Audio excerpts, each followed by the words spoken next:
Assalamualaikum warahmatullahi wabarakatuh.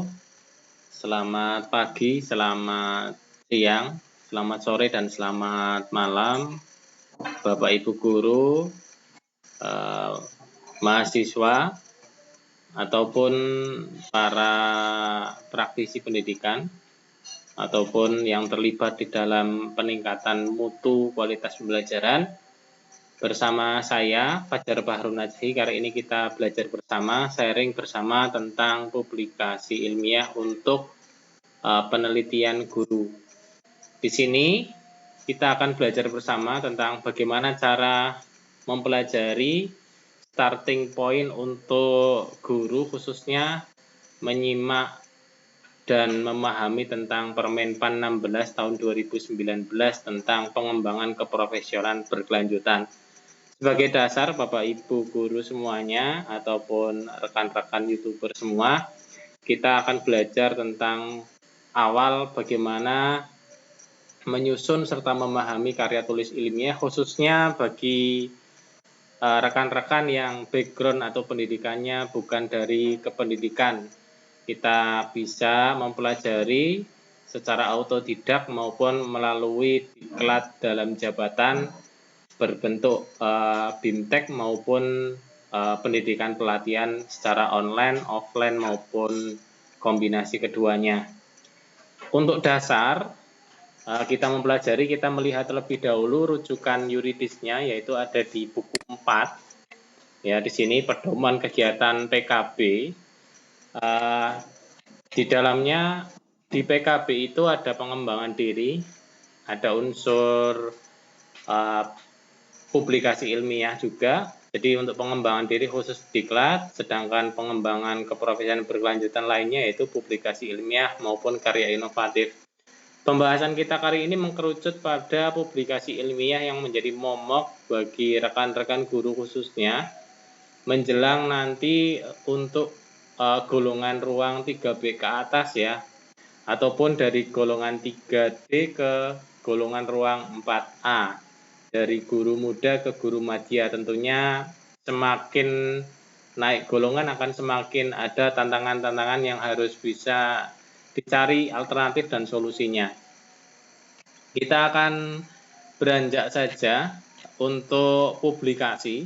Jadi di sini saya tidak akan membahas rincian pelaksanaan teknis bagaimana penghitungan angka kreditnya, karena di sini kita akan mempelajari seluk-beluk tentang publikasi ilmiah yang khususnya yang bisa dipakai di era PPKM, era pandemi maupun dalam pembelajaran daring. Nah, kemarin ada beberapa saran-saran yang Bapak Ibu harus ketahui, yaitu pada penyusunan publikasi ilmiah dalam bentuk laporan hasil penelitian di era pandemi ini berarti kita tidak bisa melakukan observasi seperti keadaan normal. Tentunya dengan keadaan tersebut maka penelitian yang bisa kita lakukan yaitu dengan pendekatan kuantitatif, atau dalam hal ini yaitu penelitian yang cenderung menguji suatu konsep atau teori ataupun model konsep yang nanti teruji di lapangan. Apabila itu teruji secara reliable atau dalam kurun beberapa kali mendapatkan hasil yang sama, maka teori tersebut dapat menjadi model definitif. Nah, kita akan melihat terlebih dahulu ya untuk jenis publikasi ilmiah yang masih relevan dalam ruang lingkup atau skup tugas pokok guru tentunya. Dalam hal ini yang akan kita bahas yaitu penelitian yang ada di tugas guru, bukan tugas kepala sekolah ataupun tugas pengawas. Nah, dan nanti setelah itu kita akan belajar bersama contoh naskah publikasi yang ada di salah satu universitas terkemuka yang notabene mengeluarkan alumni terbaik untuk pendidikan, khususnya saya ambil salah satu ya untuk menjadi referensi. Dengan pertimbangan saya melihat pembimbingnya pun minimal sudah S2, bahkan sudah ada S3-nya juga, rata-rata S2 dari bidang kependidikan juga. Jadi sudah punya kompetensi yang memang membidangi ilmu tersebut.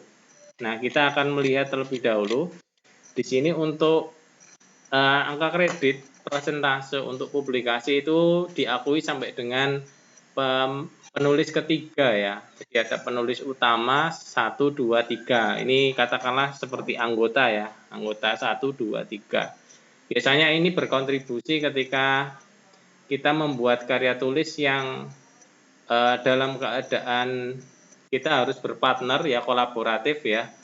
Ada pihak-pihak yang terlibat yang secara tidak langsung biasanya memberikan kita bantuan ya, walaupun bantuannya mungkin dalam bentuk mereview kualitas isinya kita, bisa saja ke situ ya. Ataupun kalau memang kita meyakinkan diri untuk bisa melakukan secara mandiri pun tanpa pembantu pun bisa ya. Namun di sini sudah ada apabila kita bisa melakukan kolaborasi dengan beberapa penulis, dan di sini diakui sampai dengan penulis ketiga. Berikutnya untuk pembahasan kita di sini ada jenjangnya nggih, cukup jelas, bisa dibaca di halaman 15 buku 4 tahun 2019. Jenis PIKI yang terakumulasi dan diwajibkan mulai golongan 3D itu minimal 1 laporan hasil penelitian ya. Jadi publikasi ilmiahnya kalau angka kreditnya sudah terpenuhi tapi laporan hasil penelitiannya tidak terakui atau belum bisa dinilai, maka belum bisa dipertimbangkan untuk naik ke golongan 4 untuk jabatan guru madya. Langsung saja kita lihat aspek-aspeknya. Asli, perlu, ilmiah, konsisten ya ini. Jadi asli yaitu original, bukan jiplakan ya. Di sini karena bentuknya laporan hasil penelitian, tim penilai sementara ini tidak melakukan Turnitin ya atau uji plagiasi, tapi setidaknya melihat mungkin dari kata pengantar terlebih dahulu. Berikutnya konsistensi data ya. Jadi ketika datanya tidak konsisten maka dianggap tidak asli. Antara apa yang dibahas dengan apa yang dihasilkan disajikan tidak sama, tanggalnya atau tahunnya, tahun atau nama sekolah atau subjek penelitiannya tidak konsisten ya. Nah, perlu otomatis ini penerapannya sesuai dengan tupoksi ya, ilmiah, disajikan dengan kerangka isi yang mengacu pada sistematika laporan hasil penelitian ya. Konsisten itu juga sama ya. Harus sesuai pada bidang tugas guru ya. Tugas guru misalkan saya di pembelajaran produktif TKJ, maka yang berkaitan dengan pembelajaran produktif ya. Tidak membahas masalah-masalah yang cakupannya tidak ada berada di luar jangkauannya guru. Misalkan katakanlah sarana prasarana, kuota mungkin dalam pembelajaran daring, berarti itu cakupannya bukan ada di wilayahnya guru untuk bisa diatasi, karena wilayah kita yaitu wilayah yang terkait tentang standar isi, proses, dan penilaian pembelajaran. Langsung saja rekan-rekan semuanya, kita akan membahas topik yang insya Allah menjadi hal yang sangat menarik untuk dikaji, karena mengingat level kesulitannya lebih tinggi daripada jenis publikasi ilmiah seperti buku ataupun novel atau cerpen ya. Karena yang namanya laporan penelitian kita harus tahu sistematika ilmiahnya seperti apa. Di samping juga harus paham aspek-aspek yang tadi, apik ya, asli, perlu, ilmiah, konsisten. Di sini ada satu presentasi pada forum ilmiah. Kita nggak bahas dulu ya, kita bahas mengerucut ke laporan hasil penelitian untuk poin 2. Nah, di sini persepsi dari laporan hasil penelitian, yang dimaksud dengan laporan hasil penelitian dari sudut pandang saya sebagai seorang yang punya background guru sekaligus background pernah menulis, yaitu untuk laporan hasil penelitian itu dianggap ilmiah salah satunya mengikuti sistematika dan di dalamnya ada metode penelitian. Nah, ini yang Bapak Ibu perlu ketahui antara apa yang dimaksud dengan laporan hasil penelitian dan apa yang dimaksud dengan gagasan ilmiah. Karena di sini di poin 2 publikasi ilmiah itu ada yang berupa hasil penelitian atau gagasan ilmiah. Gagasan ini ada yang pendekatannya induktif dan ada yang pendekatannya deduktif. Nah, kita nggak akan bahas terlalu lebar ya. Kita fokus saja ke laporan hasil penelitian. Jadi, laporan hasil penelitian prinsipnya sesuai dengan tupoksi kita sebagai guru ya, baik itu guru mata pelajaran, guru kelas, guru bimbingan konseling. Nah, laporan ini yang bisa kita lakukan, di sini ada rambu-rambunya, bisa berupa tindakan kelas atau action research, action classroom research. Nah, ada juga penelitian eksperimen. Nah, ada juga penelitian deskriptif, perbandingan, korelasi, dan penelitian lainnya. Nah, ini untuk yang sebagainya ini masih jamak ya, ini belum menjadi hal yang tegas di sini. Jadi masih ada beberapa persepsi-persepsi yang mungkin berbeda antara satu tim penilai dengan tim penilai lainnya. Khususnya tim penilai kabupaten atau provinsi ya. Kalau tim penilai pusat sudah ahli karena rata-rata doktor ataupun profesor. Nah, di sini saya akan berbagi cerita pengalaman tentang webinar yang saya ikuti ya. Karena narasumbernya yaitu Profesor Sugiono ya, beliau pakarnya metodologi penelitian. Nah, di sini kita akan belajar penelitian tindakan kelas secara umum, yaitu memecahkan masalah di kelas dengan tindakan yang dipandang bisa meningkatkan kualitas proses dan hasil pembelajaran. Nah, penelitian tindakan kelas secara lazim menggunakan dua pendekatan, yaitu kualitatif dan kuantitatif, di waktu yang sama.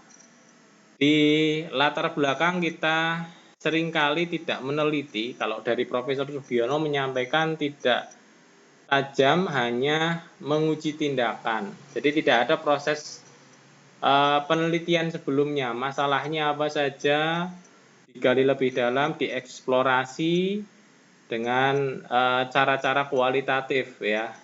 Namun masih menghasilkan asumsi-asumsi yang belum teruji ya. Jadi dari Profesor Sugiono menyampaikan rata-rata guru hanya sebatas menguji tindakan bersiklus ya. Nah, ini lebih condong pembahasannya menggunakan statistik deskriptif ya. Jadi seberapa tinggi, bagaimanakah model pembelajaran ini dapat meningkatkan. Jadi peningkatan itu tolak ukurnya seberapa tinggi. Ini di penelitian tindakan kelas ya. Berikutnya penelitian eksperimen, itu yang terkait tentang bagaimana menguji suatu ramuan atau formula dari kajian teori yang kita pelajari untuk ditelaah pengaruhnya atau ditelaah hubungannya atau ditelaah efektivitasnya. Nah, ini yang bisa kita lakukan di tengah-tengah situasi pandemi atau di tengah-tengah PPKM. Karena kemarin untuk penelitian tindakan kelas ya dengan metode kualitatif, maka tidak bisa ya, karena kita tidak berada pada situasi nyata dengan objek yang kita teliti, yaitu siswa kita. Jadi kita nggak mungkin menggunakan wawancara, kita nggak mungkin mengobservasi langsung ya, real, karena bisa saja observasinya itu sangat terbatas ya, maka dianjurkan secara metodologi PTK belum bisa secara valid dipakai untuk kegiatan penelitian di era daring. Jadi diarahkan untuk penelitian eksperimen atau penelitian. Nah, di sini yang sebagainya itu R&D ya, Research and Development. Nah, pokok bahasan kita kali ini yaitu penelitian eksperimen ya. Jadi menguji ramuan atau menguji suatu konsep yang kita pandang bisa meningkatkan atau memberikan pengaruh ya, memberikan pengaruh lebih tepatnya terhadap hasil, proses maupun aktivitas pembelajaran. Nah, di sini desain penelitian eksperimen yang akan kita pelajari itu ada beberapa macam, namun saya akan coba ngambil satu ya. Jadi yang dimaksud dengan penelitian eksperimen itu kita mengeksperimenkan atau menguji cobakan ya. Jadi kalau posisinya berbeda dengan penelitian tindakan kelas ya. Kalau penelitian eksperimen kita lebih condong bahwa siapapun gurunya hasilnya akan sama sepanjang instrumen penelitian kuantitatif itu sudah teruji. Berbeda dengan penelitian tindakan kelas ya. Kalau penelitian tindakan kelas itu pendekatannya kualitatif, maka instrumen utama dari penelitian kualitatif itu si peneliti, si guru itu sendiri. Jadi yang membuat sukses itu bukan instrumen penelitiannya ya, bukan instrumen pengumpulan datanya, tapi bagaimana seorang peneliti itu bisa memainkan teknik, metode, sampai dengan alat-alat itu agar bisa mencapai tujuan yang ditentukan dari awal penelitian. Berbeda dengan penelitian eksperimen ya, istilahnya kalau analoginya itu dengan alat yang sama itu hasilnya mau dipakai orang siapapun hasilnya akan sama. Itu penelitian eksperimen ya. Kalau penelitian tindakan itu tidak sesuai dengan keterampilan peneliti itu masing-masing. Nah, di sini kalau penelitian tindakan itu berawal dari semacam kualitatif, berarti kan data yang diambil dari observasi ya, pengamatan ya. Jadi kita mengamati masalah apa sih yang ada di kelas kita, baru kita membuat semacam jadi mengamati dulu kira-kira apa ya ramuannya ya. Tapi kalau penelitian eksperimen itu terbalik ya, karena ini pendekatannya kuantitatif. Kita akan berpikir kira-kira saya akan mencoba menggunakan penilaian ini supaya nanti anak bisa meningkat hasil atau mungkin aspek lainnya yaitu keterampilan berpikirnya. Jadi kita sudah menduga dari awal ya. Tapi kalau PTK itu kebalikannya.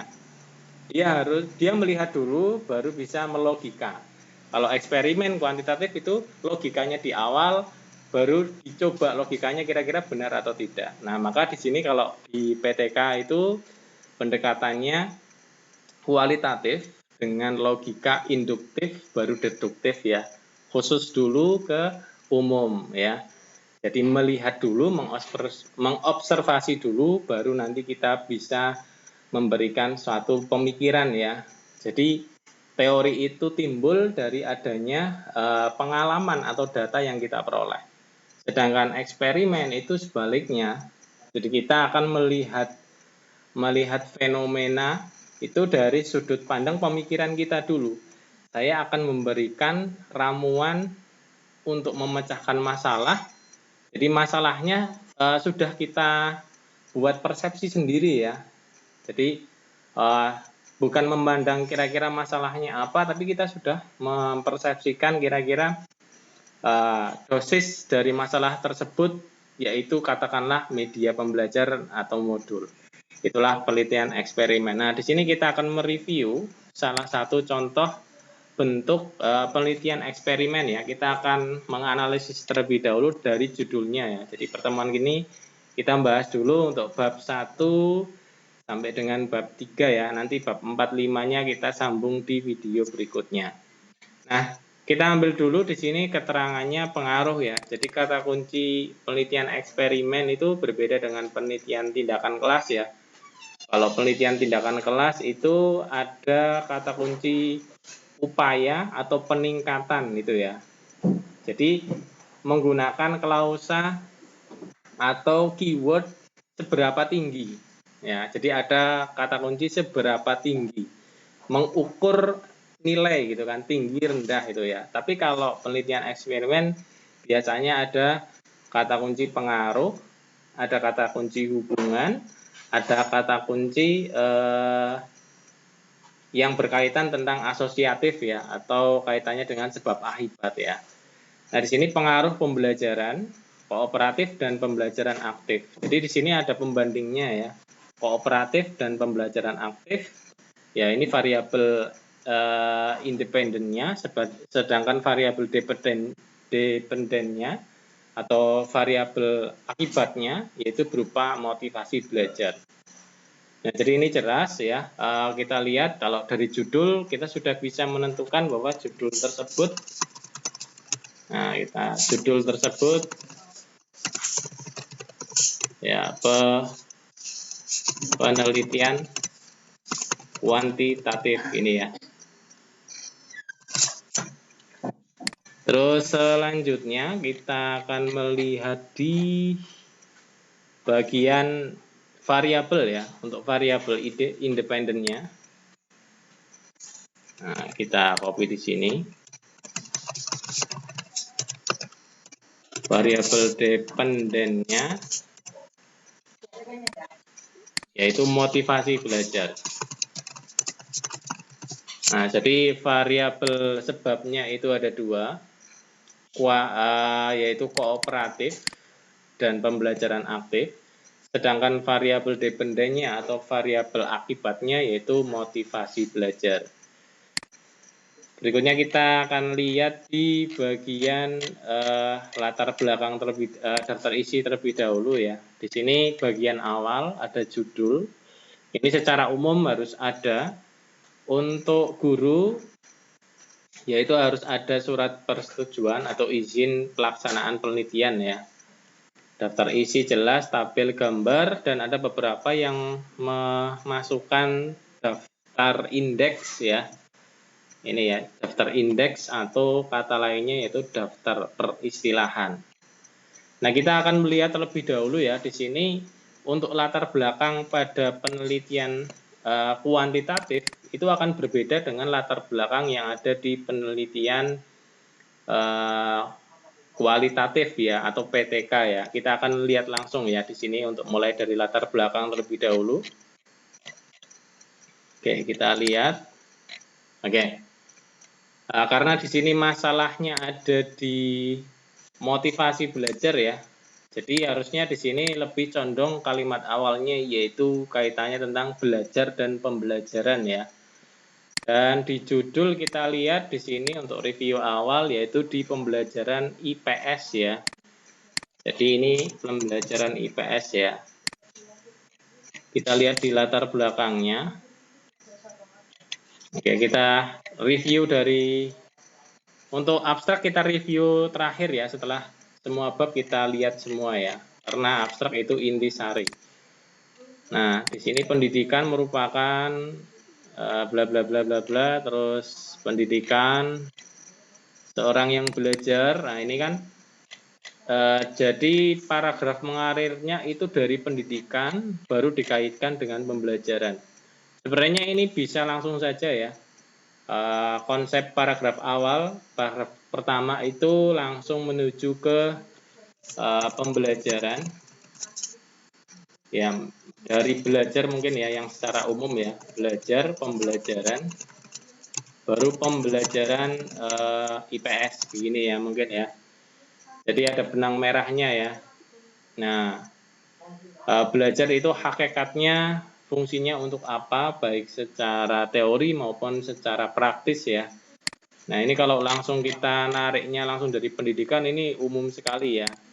Jadi kalimatnya menurut saya pribadi kurang menukik tajam ya, sesuai dengan judul yang ada di skripsi tersebut ya. Berikutnya kita review lagi ya. Motivasi yang menggerakkan. Jadi di sini sudah jelas ya, belajar, motivasi.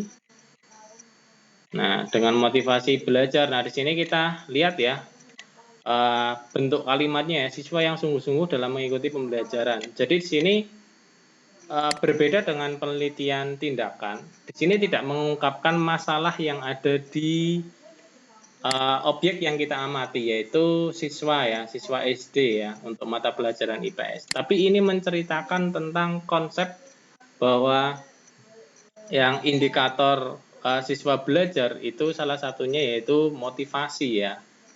Jadi di sini tidak ada mengeksplorasi tentang keadaan yang ada di objek yang kita teliti, kelemahan-kelemahan yang ada di siswa begitu, tidak ada. Nah, jadi di sini dia mengungkap secara logika berdasarkan konsep atau teori yang dikaji, yaitu di sini teorinya Sardiman ya. Nah, inilah salah satu ritme atau pola dari logika pada penelitian kuantitatif. Nah, ini yang harus dipahami oleh penulis khususnya, bagaimana kita membuat paragraf mengalir untuk penelitian kuantitatif dan penelitian kualitatif. Berarti kita harus tahu terlebih dahulu ya paradigma atau pendekatan berpikir dari penelitian kuantitatif dan penelitian kualitatif. Nah, setelah itu kita lihat ya di sini. Ya, hasil observasi. Ya, kedua kurang bervariasinya metode dengan metode ceramah. 1-2 siswa, permasalahan dari hasil observasi. Kurangnya motivasi belajar ya. Jadi di sini mudah bosan, anak kurang memiliki pengalaman belajar ya. Jadi di sini tidak ada angka ya. Di sini tidak ada angka. Saya sampaikan. Ya, hasil observasi ya. Kalau kita, jadi di sini didukung oleh hasil observasi ya. Jadi di penelitian kuantitatif di sini, logika masalah yang kita temui yaitu logika secara rasional ya, dari teori yang kita gagas, bukan dari data yang kita amati ya. Nah, kalau di sini ada observasi, berarti di sini pendekatan di permasalahannya itu ada dua ya. Pendekatan secara kualitatif dan kuantitatifnya itu teorinya. Nah, lanjut, ada beberapa pembelajaran. Nah, ini kan teori semua ya. Jadi proses berpikir kuantitatif seperti ini ya. Dibangun dari teori, setelah itu dipandang teorinya efektif, maka dicobakan di situasi nyata. Atau istilahnya yaitu dites ya, di testing ya. Saya punya kerangka konseptual seperti ini, teori seperti ini, kira-kira benar atau tidak. Maka muncul istilah hipotesis ya di penelitian kuantitatif. Nah, ini cukup panjang ya. Nah, pentingnya motivasi ya, ada latar belakang masalah yang kenapa harus segera diselesaikan, pengaruh pembelajaran kooperatif dengan pembelajaran aktif ya. Nah, ini kalimatnya ya. Nah, sedangkan beranjak ke identifikasi masalah, ini kalimatnya berkaitan tentang hal-hal yang sifatnya kurang, dipandang kurang atau negatif ya, dari sejumlah masalah yang timbul. Jadi hal-hal yang positif nggak masuk ke sini ya. Sedangkan pembatasan masalah, kita akan mengatasi masalah di hal yang kita fokuskan ya. Jadi fokus terhadap apa yang akan kita teliti. Nah, karena di sini penelitian kuantitatif, maka di sini kita membatasi masalahnya pada hal pengaruh di motivasi belajarnya ya. Dibatasi. Nah, sedangkan rumusannya di sini saya sampaikan untuk penelitian kuantitatif itu lebih cenderung bukan bagaimana ya, bukan eksplanasi ya, bagaimana terus ya intinya bukan eksplanasi ya, kalimatnya bisa kalau seberapa tinggi itu kuanti ya, tapi kuantitatifnya deskriptif ya, angka berapa, seberapa tinggi nilai atau motivasi belajar anak sebelum diberikan model pembelajaran kooperatif. Nah, itu kan seberapa tinggi kan muncul angka. Nah, tapi kalau bagaimana respon siswa terhadap model pembelajaran kooperatif, berarti itu eksplanasi ya atau kualitatif ya. Nah, di sini penelitian kuantitatif itu cenderung menggunakan kalimat apa ya atau pengaruh atau berapa signifikannya atau kalimat yang menunjukkan tentang signifikansi atau pengaruh ya. Di sini ada keterangan apakah terdapat pengaruh. Ya, jadi ini match dengan judulnya ya, tentang penelitian kuantitatif yaitu. Namun di sini akan lebih baik lagi rumusan masalahnya, yaitu kita melihat mungkin seberapa tinggi dulu ya sebelum dikasih treatment tentang model kooperatif atau pembelajaran aktif ya. Jadi keadaan awalnya diceritakan dulu ya, berapa angka motivasinya sebelum treatment itu terjadi. Dan setelah treatment itu terjadi berapa angkanya, baru setelah itu dikaitkan pengaruhnya. Mungkin itu ya saran-saran dari saya. Jadi di sini sudah sesuai dengan apa yang ada di judul ya. Jadi rumusan masalah itu pertanyaan atau riset question yang harus dijawab di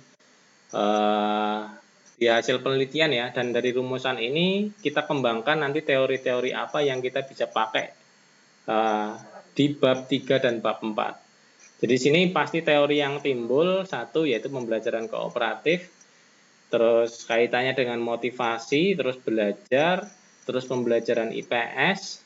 Setelah itu ada lagi yaitu pembelajaran aktif ya. Jadi ini sudah melalui rumusan masalah kita kembangkan nanti ya. Dasar atau teori apa saja, kajian teori apa saja yang ada ya. Kita akan menuju ke berikutnya. Nah, sedangkan tujuan penelitian itu fungsinya setelah disinkronkan dengan rumusan masalah ya. Di sini kalau ada 3 ya minimal tujuannya minimal 3 ya. Karena bisa saja satu rumusan masalah memiliki lebih dari satu tujuan. Jadi kiblat tujuannya itu setelah tercapai peningkatan itu bagaimana? Apakah tujuannya? Nah, di sini kan untuk mengetahui semuanya ya. Untuk mengetahui pengaruh ya sudah sesuai. Terus manfaat di sini ada manfaat secara teoritis ya dalam hal kajian pengetahuan dan ada juga manfaat praktis baik pihak yang terlibat peneliti maupun di sini yang terlibat siswa dan guru. Nah, di sini untuk kajian teorinya kita lihat ya motivasi. Jadi untuk menyusun dasar teori itu diambil dari pola deduktif ya, deduktif dalam pengertian di sini yang kita ambil itu pertama itu motivasi belajar ya, bukan ini ya. Jadi variabel akibat itu dimasukkan di awal. Variabel akibat yaitu motivasi belajar. Ya, di sini sudah betul ya paragrafnya memang seperti ini ya. Supaya nanti benang merahnya muncul ya. Jadi di sini variabel motivasi belajar sebenarnya dipengaruhi oleh apa saja sih? Nah, di sini dikemukakan di awal. Di sini keterangannya motivasi belajar itu dipengaruhi oleh katakanlah model pembelajaran ya pada akhirnya ya di sini ya. Nah, fungsi motivasi, sifat motivasi, jenis-jenis ya ini prinsip motivasi ya baru belajar ya. Udah runtut ya ini. Terus berikutnya kita lihat, nah baru pembelajaran IPS ya ini ya. Sebenarnya di sini ya pembelajaran IPS sudah betul ya. Setelah itu nanti baru model ya, harusnya ada ya di sini ya. Materi, karakteristik ya. Nah ini pembelajaran kooperatif ya.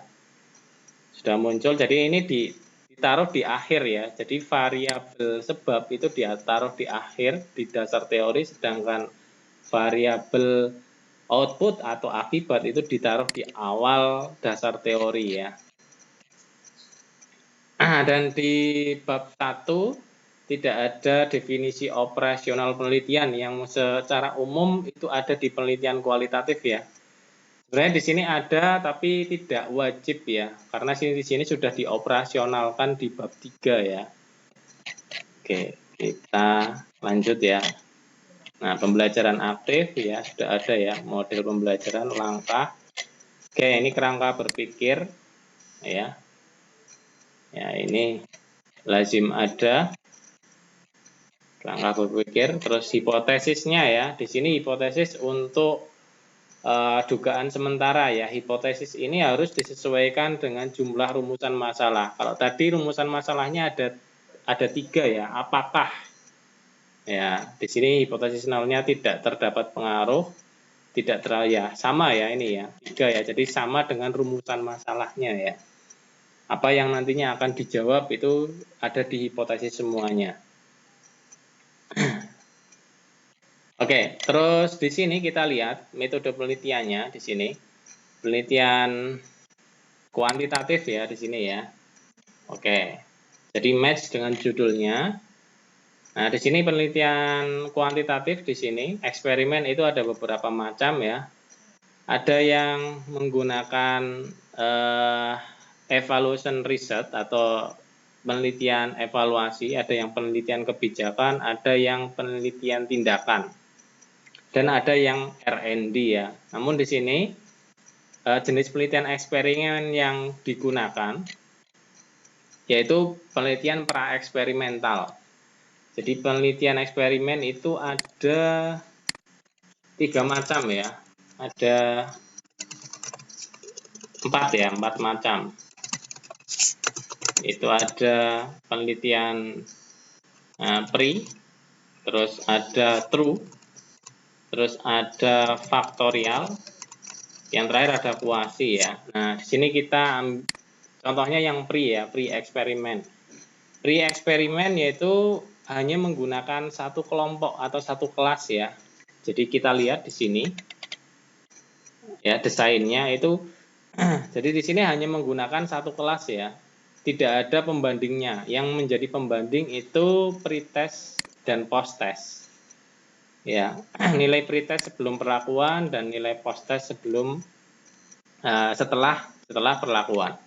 Jadi perlakuannya ini di sini yang akan dibandingkan yaitu dengan variabel independen, yaitu model pembelajaran kooperatif dan pembelajaran aktif ya, ini ya.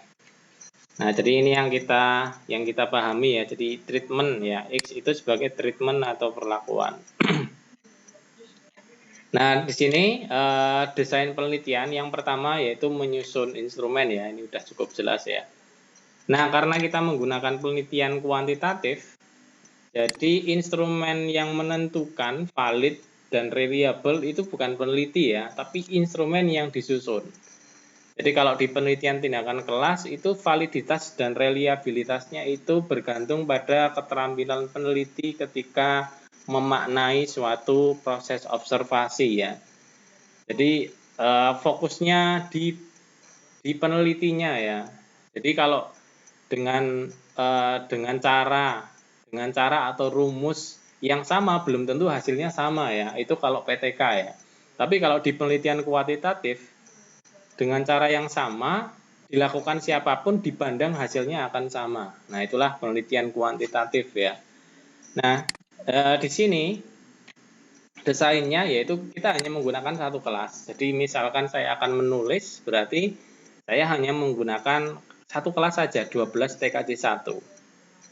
Nah, saya akan melihat bagaimana sebelum saya berikan semacam model pembelajaran tersebut, hasilnya seperti apa di pretest. Setelah itu saya berikan, hasilnya akan seperti apa. Nah, untuk melihat hasilnya itu adalah hasil yang valid, artinya apa yang saya tulis di laporan penelitian itu merupakan wujud dari keadaan yang ada di objek yang saya teliti, maka kita harus cross-check terlebih dahulu ya instrumennya ya. Maka di penelitian kuantitatif itu instrumennya harus teruji terlebih dahulu. Teruji validitasnya dan teruji reliabilitasnya. Valid berarti keadaannya mewakili situasi nyata, reliable berarti konsisten ya, diujikan berapa kali hasilnya sama. Nah, di sini kita akan lihat ya, jadi yang pertama yaitu menyusun instrumen ya, karena di sini model pembelajaran berarti kita harus menyediakan perangkat pembelajaran tentunya ya. Perangkat pembelajaran di sini ada RPP, setelah itu ada soal ya tentunya ya, soal ada kisi-kisi, rambu-rambu penilaian ya. Setelah itu diuji coba dulu ya sebelum dipakai. Nah, uji penelitian ya, uji validitas oleh ahli ya. Nah, di sini istilahnya validitas internal ya. Jadi sebelum kita ujikan ke lapangan, dilihat dulu ya kualitas konstruksi, isi. Ya, ini di periksa atau cross check dulu ya, sama seperti penelitian R&D pun sama ya. Ada istilah